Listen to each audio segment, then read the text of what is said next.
Welcome to our guide on building your very own DIY hydrogen inhaler at home.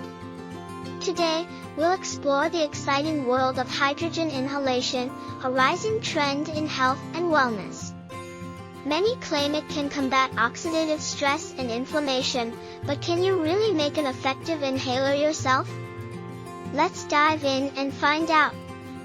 Hydrogen inhalation is becoming increasingly popular in medical and wellness circles. It's known for potentially reducing oxidative stress and inflammation. While professional setups can be pricey, we're here to show you how to create an affordable version at home. Remember, before trying any form of hydrogen therapy, it's crucial to consult with a healthcare professional.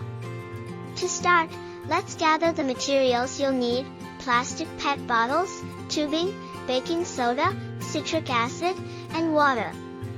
With these simple items, you can construct your inhaler in no time. First, prepare your solution by mixing baking soda and citric acid. Then, assemble the bottle and tubing system carefully, ensuring proper gas flow and safety measures are in place. Safety is paramount when using a DIY hydrogen inhaler. Be aware of potential risks like lung irritation from excessive inhalation and the danger of oxygen deprivation. Always use your inhaler in a well-ventilated area and listen to your body's signals. Hydrogen inhalation is still experimental, so consulting a doctor is essential. On the scientific front, researchers are actively studying the effects of hydrogen inhalation.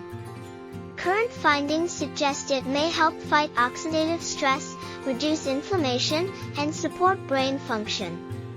Although initial studies are promising, more research is needed for definitive clinical proof.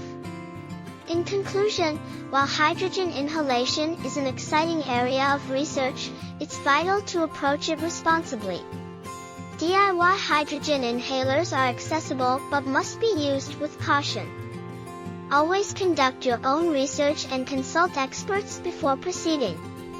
What are your thoughts on hydrogen therapy? We'd love to hear from you in the comments below. If you enjoyed this guide, give us a thumbs up and subscribe for more DIY health experiments. Stay safe and informed.